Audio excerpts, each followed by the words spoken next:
Welcome to Life Stories, where sometimes the people who raise you are the very ones who teach you how to disappear.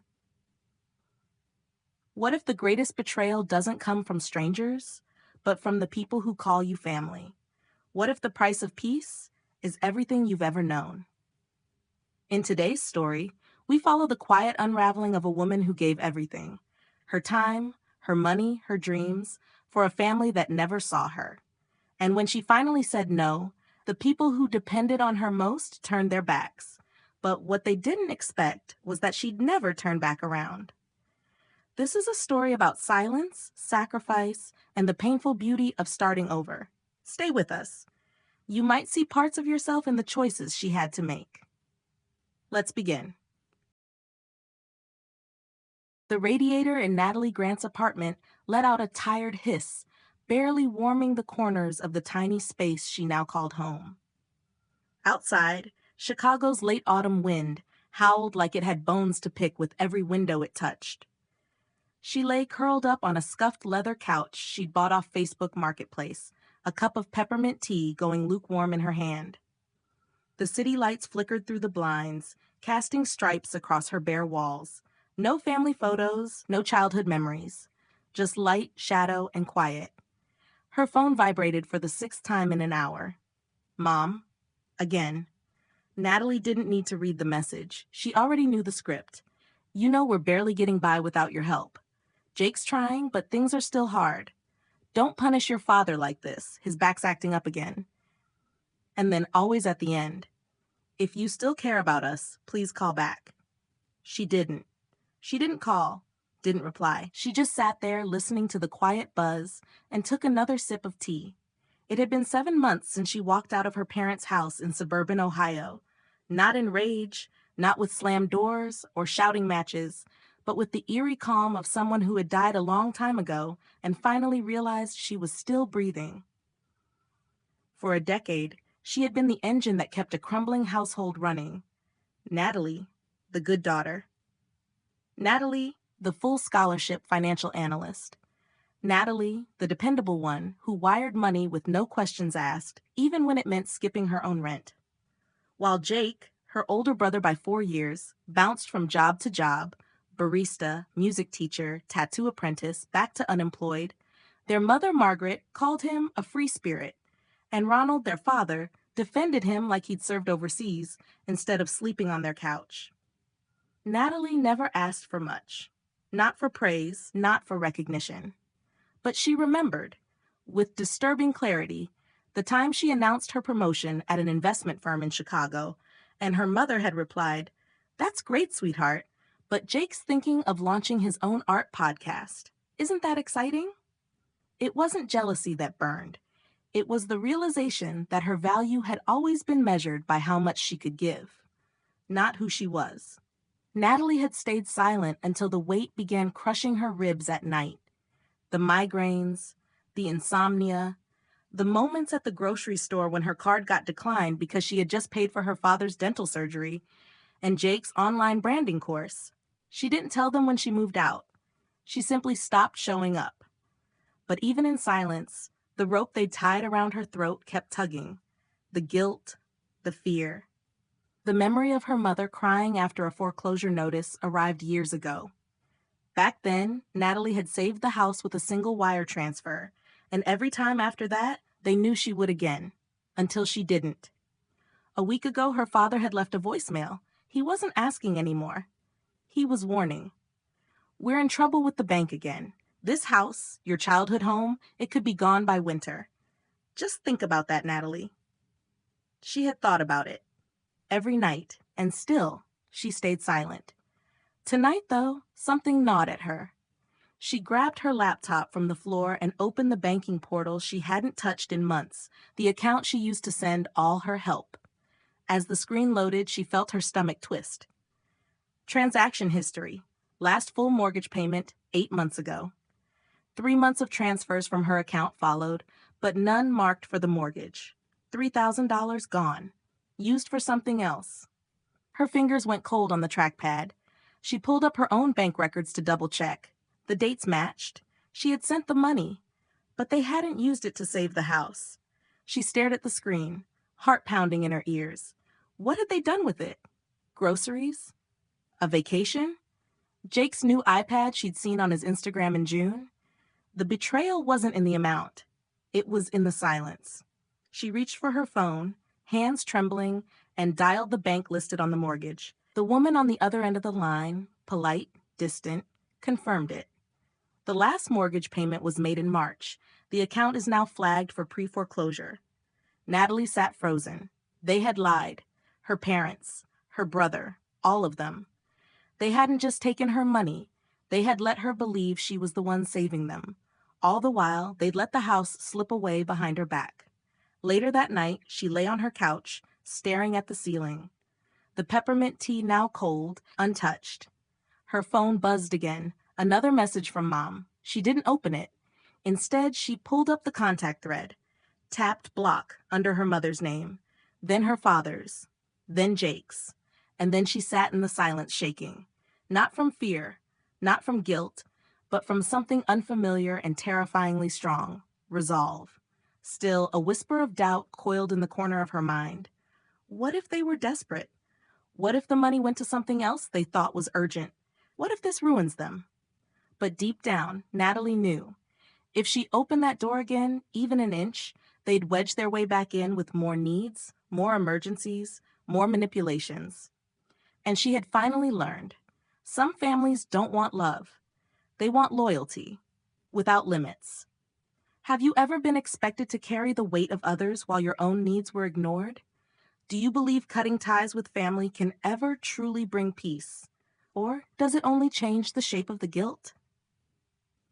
But Natalie wasn't ready for what would arrive in the mail the next morning. A single envelope, no return address, with one sentence inside that changed everything. Continue to part 2. The envelope was plain.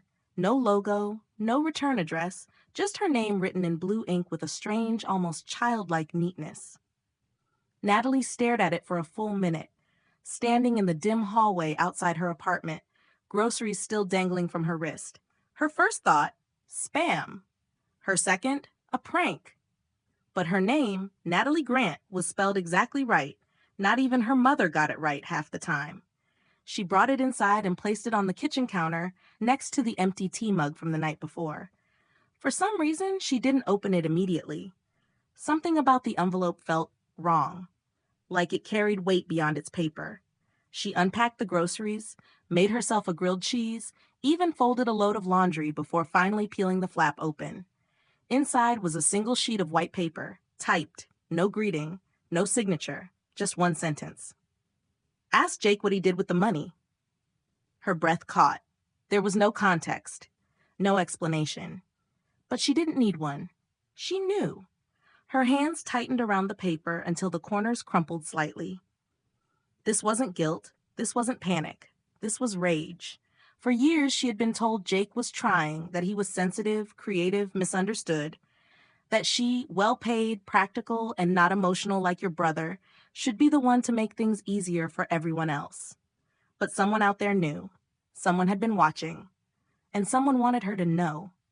She pulled her laptop closer, heart pounding, and opened Jake's Instagram. She hadn't looked at it in months. The first few posts were typical.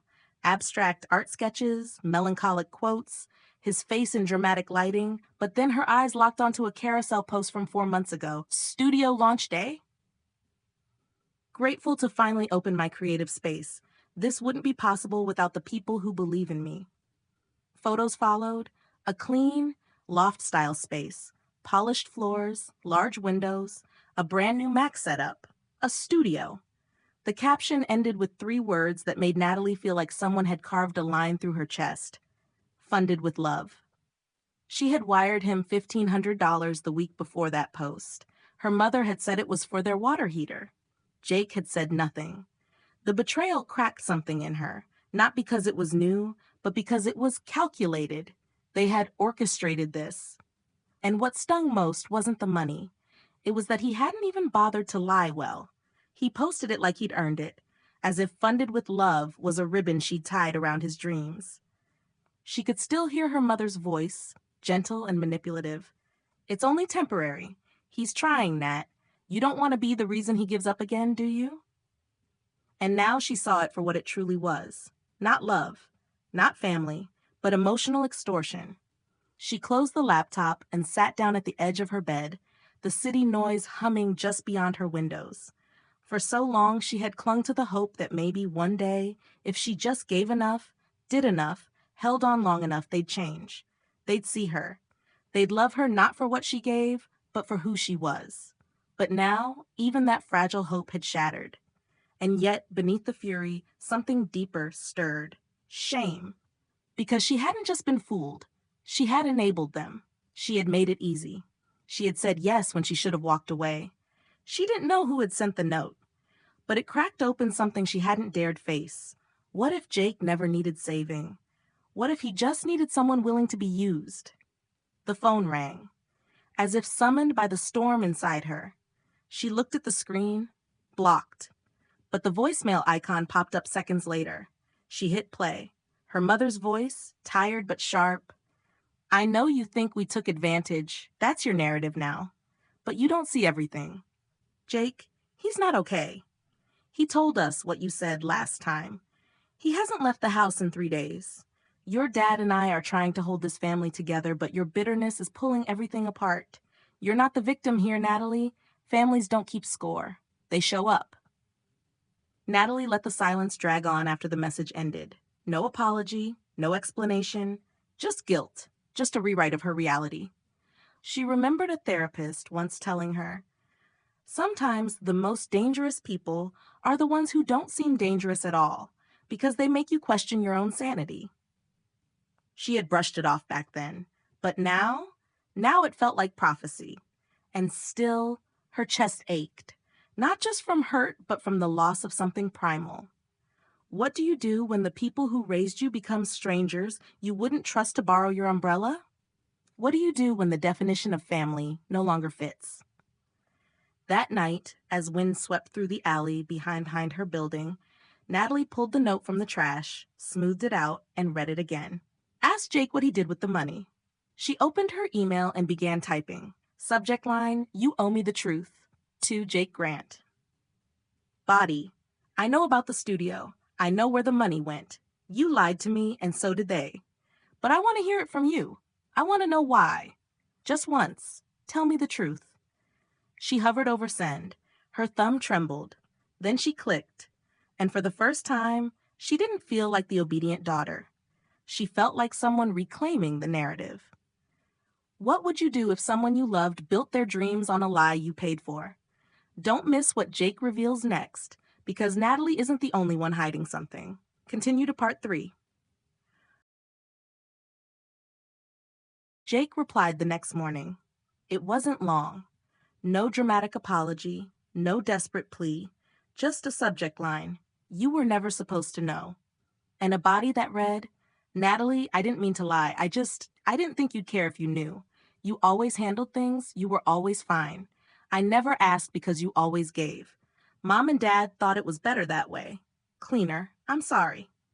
Natalie read the email 4 times, then a 5th. It wasn't the words that gutted her. It was the emptiness between them. The ease. The casual, almost transactional way he said sorry, as if this betrayal was an overdue phone bill instead of a fractured bloodline. She closed the laptop and stood at her window. Chicago looked cold and gray. The city moved like it didn't care who was healing, who was hurting. She whispered to no one, cleaner for who? Later that week, she received another envelope. This time it wasn't anonymous. Her father's handwriting. Familiar. Slanted, as if the words were leaning on her one last time. She opened it. Natalie, the house is gone. The bank took it last Monday. Your mother didn't want to tell you. She's been trying to hold it together. Jake's not doing well. He's been sleeping on a friend's couch in Dayton. I know we asked too much of you. I know we relied on you because you were strong.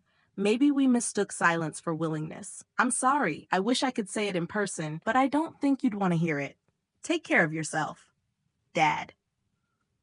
She sat with that letter in her lap, hands trembling, not from anger anymore, not even sadness, from grief, not for the house, not for the family that failed her, but for the version of herself she'd buried to keep them afloat. She remembered being 16, working weekends at a bakery to buy a secondhand laptop for school, coming home to her mom praising Jake for finishing a painting of a tree. She remembered being 24, wiring rent money at 2 a.m. while eating canned soup so her dad wouldn't lose his car. And she remembered being 28, finally moving into her own apartment. No congratulations, no visit, just a text from her mother asking if she could send $200 for unexpected dental work. Natalie stood, walked to the kitchen, and lit a small candle. Not for them. For the version of her who didn't know she deserved more. She didn't reply to Jake's email. She didn't write back to her father. Instead, she booked a one-way ticket to Seattle, a new job offer, a better salary, a chance to start again, far away from memories that clung to her like ivy. Packing was quiet, therapeutic. She folded clothes with care, placed her notebooks in a new canvas bag, wrapped a tiny framed photo of her dog from college, the only face in her life that had never asked her for anything but love. The apartment was nearly empty now, just as it had been when she arrived. But this time, she wasn't leaving hollow. She was leaving whole. On her last night in Chicago, she walked to Logan Square. Cold wind kissed her cheeks. She passed strangers laughing on their way to somewhere warm. She bought a coffee from a cart that stayed open late, sat on a bench with her coat pulled tight, and for the first time in years, she let herself feel everything. Not numb, not fine, everything. And then unexpectedly her phone rang. She almost didn't answer, but this time it was a number she didn't recognize. She pressed the screen to her ear. A woman's voice, soft, hesitant. "Hi, is this Natalie Grant?" "Yes. Who's this?" "My name's Elise. I used to date Jake. A long time ago. We haven't spoken in years, but I think you should know something." Natalie's heart skipped. "Go on." Elise hesitated, then sighed. "Jake and I lived together for a while, back when he said he was getting clean. I found out he was gambling. He used my name to open a credit card, racked it up, then ghosted. I only found your contact through an old file. He used to forward your bank statements to himself, passwords saved on his laptop." Natalie felt the bench tilt beneath her. Elise continued, voice thick. "I saw one of the transfers you sent. He told me it was for his rehab, but he never went. That studio? He lost it in 2 months. He used the rest to settle a private debt. Natalie, I'm sorry. I didn't know how bad it was until it was too late." Natalie didn't speak for a long time, not because she was shocked, but because some part of her, deep down, already knew. The lies weren't just about survival. They were about entitlement. She thanked Elise softly, ended the call, and sat there in the cold until her coffee froze in its cup. There were no more calls after that, no messages, just stillness. And in that stillness, Natalie chose peace. Seattle wasn't glamorous. Her new apartment had peeling paint and a leaky faucet. But each morning, she made her own coffee, paid her own bills, answered to no one. She joined a hiking group, took pottery classes, made friends who didn't ask her to fix their lives. Sometimes she still thought about Jake, about her parents, about what could have been if love had come without conditions. But she didn't regret walking away. Because leaving didn't mean she stopped loving them. It just meant she started loving herself more. Have you ever had to let go of someone you loved in order to heal? Comment 100 if this story resonated with you. Tell us where you're watching from. And if this touched you, share it with a friend. Thank you for watching Life Stories.